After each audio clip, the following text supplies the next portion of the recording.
रात के 10 बज गए तो घर बनाए सी करेले गोश्त यार एक ने बनाए पुलाओ तो मैं नाल अपने सज्जन एक नूं कहा कि चल यार उहदे कोल पुलाओ खाण चलीए ए जा रहे जी हुण असीं दोवें पुलाओ खाण ए अगे मेरा नाल सज्जन तुरिया जांदा जी ए जा रहे जी असीं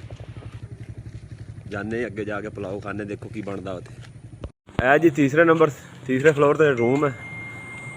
सीढ़ियां चढ़दे हुण तो देखते हैं बई साडे नाल वो की करनगे एक बंदा राह जांदा टकरिया उन्हें कहा चावल तो मुक गए देखो आ जी पहुंचे एक दरवाज़ा तो खुला देखो अगला की बनता माशाअल्लाह माशाअल्लाह बंदे बैठे हैं जी देखो की करते हाँ जी मुंशी साहब चावल साढ़े जी 2 बंदे इन्ने चावल की करने यार दसन की गल है तेन भी तू चावलों का फोन शाबाश विश्वास नहीं आ गई यार आओ बंदा की कह रहा हूँ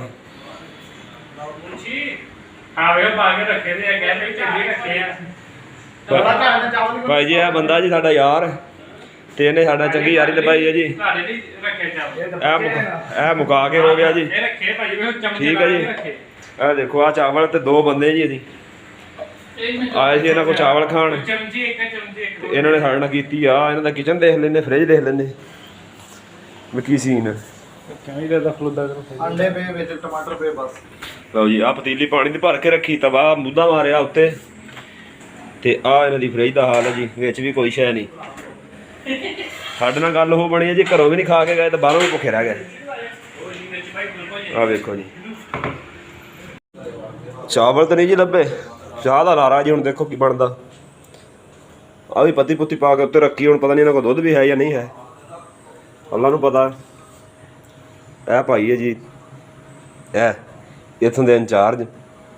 वसीम अब्बास बदामी अल्लाह खैर करूगा जी साढ़े नाल इदां होई है भी छड्ड गल दिओ घरों असीं खा के कोई नहीं आए ते अग्गों भी कोई नहीं मिली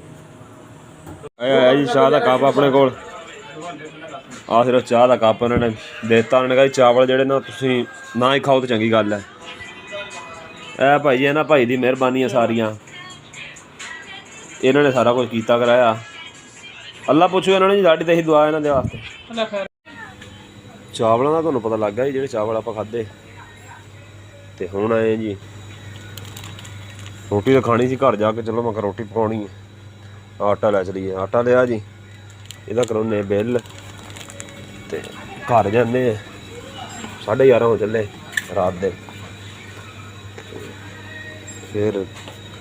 रोटी बनाने खाने ऐ दिता जी आप आटा तो इहदा कराउने बिल इहदा बिल करावांगे तो करा के घर जावांगे हो गया सफेद ते मारांगे कार्ड घट हो जाएंगे जी अल्लाह अल्लाह पैसा ला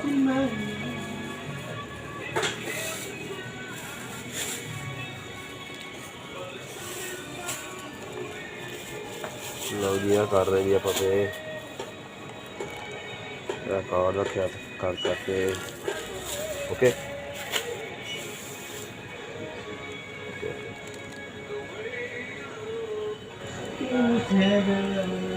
पे किया जी इन्हों की मशीन में कोई प्रॉब्लम है हो गया पे